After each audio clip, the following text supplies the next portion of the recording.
वंदे मातरम। राणा सिंह की कंट्रोवर्सी पता है आपको? नहीं पता ना, शायद नहीं पता होगी, क्योंकि अपने वतन में असली हीरोज की बात कहां होती है। नकली चरसी घरदुल्लों का ट्रेंडिंग चलता रहता है सुबह से रात तक। राणा सिंह करके एक सिपाही है जो श्रीनगर कश्मीर में, मालूम है क्यों तैनात है? हिंदुस्तानी फौज का सिपाही इसलिए तैनात है कि तुम्हारे हमारे यहां पर सिविल में जहां पर भी आप हैं वहां पर आपके घरों को कोई आके कब्जा ना कर सके, या आप पर कोई आपको घसीट के, वो आतंकवादी अंदर आके आपको गोली ना मारे और आपको घसीट के आपको मारे ना, है ना, इसलिए वो वहां पर है। लेकिन उसके साथ क्या हुआ पहले सुनो और फिर उसके बाद इस पे बात करेंगे। सर मेरा नाम राणा सिंह है। सर मैं श्रीनगर में अभी तैनात हूँ, सेना में कार्यरत हूँ। घटना ये हुई कि हमारे पड़ोसी हैं एक लोग, तो जो हमारा पीछे खेत है उस पे जबरदस्ती मिट्टी डाल रहे थे या कुछ भी, तो हमने उनको ये समझाया कि भाई हमारे घर में कोई नहीं है, हमारे पिताजी नहीं है, आप मिट्टी मत डालो। उसके बाद वो चले गए। उसके बाद हमारे ग्राम प्रधान रामू मिश्रा उसको रात में 3 बजे थाने भिजवा के मेरे नाम एप्लीकेशन दिलाया। उसके बाद अनिल कुमार विश्वकर्मा और हरिंदर जाट 2 सिपाही आए, बोला कि तुमको एसओ साहब याद कर रहे हैं और चलो थाने जल्दी। मैं थाने गया, हल्के दरोगा से बात कर रहा था, तभी अनिल कुमार विश्वकर्मा ने मेरे 3-4 झापड़ मारे। उसके बाद मुझे बैठा के बोला इसका 151 में चालान करो। किसी तरह वहां से निकलने के लिए मैंने हाथ पैर जोड़ के सुलह सपाटा कराया और जो विपक्षी पार्टी थी उनके सामने मुझे मार के भगा दिया, बोला तुम जाओ। सुलहनामा पे मैंने साइन किया, सब कुछ मैंने किया। आज की दिनांक में रामू मिश्रा 2 पुलिस आई है, बाहर विपक्षी टीम को बैठा के 60 गार्ड बनाया, बोला इसको साले को फंसा दो। और हरिंदर जाट ने मेरे से बोला तुम्हें 151 में बचाया है, 4000 रुपए दे दो। मेरे पास 10 बजे रात तक की कॉल भी आई, क्या जरूरत थी? जब मैं सुलह होके आ गया तो मेरे पास क्यों कॉल कर रहे थे? किसने मारा पीटा आपको? अनिल कुमार विश्वकर्मा। ये कौन है? ये कांस्टेबल है थाना डी। थानेदार को मैं रो रो के वही बताया कि सर मेरे को मारा है। बोला चलो ठीक है, कोई बात नहीं, तुमको मैं सुलह करा रहा हूँ। वही मैं बोला कि सर मैं भी वर्दीधारी हूँ, मेरी इज्जत है, मुझे क्यों मारा गया?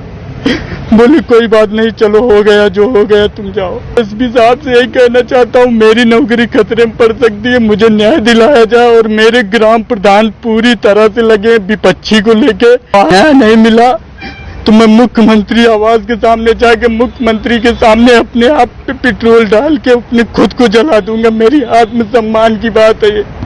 मैंने एसपी साहब कप्तान साहब से बताया, क्या बोला? उन्होंने बोला आपके साथ कोई कुछ नहीं करेगा, ना आपके खिलाफ मुकदमा लिखा जाएगा, इसकी जांच होगी और उनके खिलाफ कार्रवाई की जाएगी। मैं बहुत परेशान हूँ, मुझे न्याय मिलना चाहिए बस। हिंदुस्तानी फौज के एक सिपाही को एक कांस्टेबल पुलिस का मारता है। वहां का जो ग्राम पंचायत का जो अध्यक्ष है, जो भी है वहां का, उनका सरपंच सरपंच जो भी है, वो इस पूरी साजिश में, मतलब जमीन के उसको हड़पने में साथ देता है। और इसकी कोई ना न्यूज बनती है, देख लेना कहीं पर भी, ना ये ट्रेंडिंग होगा, ना इसकी कोई न्यूज बनती है। 2.5-3 मिनट की क्लिप है, मेरे पास जैसे आई मैं आधे घंटे के अंदर रिएक्ट कर रहा हूं। बहुत ज्यादा बिजी हूं अभी भी, लेकिन मेरे लिए जरूरी था, क्योंकि ये आपको समझना पड़ेगा। मतलब उस सिपाही के घर में जो श्रीनगर में पोस्टेड है, अपने गांव आता है, मुझे एग्जैक्ट ना अभी लोकेशन पता है, लेकिन मैं ये कहता हूं आपके पास जो भी जानकारी है इस सिपाही की, मेरे साथ शेयर कीजिए। और जहां पर भी होगा और जिस भी राज्य का ये होगा, उस वहां के हाई कोर्ट में मैं इसका साथ देने तैयार हूं। मेरी टीम, मेरी पूरी लीगल टीम, मेरे काउंसिल सब लगेंगे। इसमें एक चीज सुनिए कि कप्तान साहब, मतलब जो सुपरिटेंडेंट ऑफ पुलिस है, एसपी नॉर्थ का ही लग रहा है, क्योंकि कप्तान साहब वही बोला जाता है कि आईपीएस अधिकारी को जो वहां पर एसपी होते हैं। लेकिन अगर जिला और हर चीज आपके पास अगर जानकारी और मुझे दे सकते हैं, दीजिए, पहुंचाइए, कमेंट्स में लिखिए। और इस पर ना इनको रगड़ना पड़ेगा, कैसे? कानून के तरीके से। आप वर्दी पहन के वर्दीधारी हो, सड़के पे हाथ चला रहे हो, उसके बाद कोई, यहां सब जिम्मेदार हैं। आप ये सोचिए कि आप लाखों चीजें फॉरवर्ड करते हैं। ये सिपाही का वीडियो अगर ये मुझे पता चला कि 10 से 12 दिन पुरानी अगर बात है, तो अभी तक इतना देर कैसे हो गया?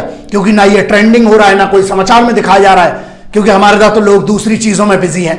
मुद्दा यहां यह नहीं कि कौन किस में बिजी है, मुद्दा यह है कि आप किस में बिजी हैं। आपकी कोई जिम्मेदारी नहीं बनती। ऐसा जब किसी एक सिपाही के साथ होता, वैसे तो बहुत 15 अगस्त तो 26 जनवरी को हम डीपी बदल लेते हैं और जय हिंद वंदे मातरम इंकलाब जिंदाबाद बहुत होता है। अब क्या नहीं, अगर आप सबको लगता है कि कोई भी सिपाही का अपमान नहीं होना चाहिए, तो यह आपकी और मेरी और सबकी जिम्मेदारी है जो इस वतन को सुरक्षित देखना चाहते हैं, बेहतर देखना चाहते हैं। वो वहां सिपाही जो है वो बॉर्डर पे रक्षा किस लिए कर रहा है? इसलिए कि जब वो अपने गांव आए उसके ऊपर एक कांस्टेबल उसको मारे और वहां के गांव का सरपंच एक षड्यंत्र रखे जहां उसकी जमीन, वो तुम्हारी हमारी जमीन वहां पर इस भारत माता की रक्षा करने, उसके साथ ये दुराचार होता है और सब चुप रहते हैं। ध्यान रखना, अगर ये सिपाही के साथ उसके घर में, उसके जमीन के खेत में ये हो रहा है, तो जब तुम्हारे ऊपर होगा या तुम्हारे घर या तुम्हारे साथ वाले के ऊपर होगा तो फिर रोना मत, क्योंकि आज तुम चुप हो।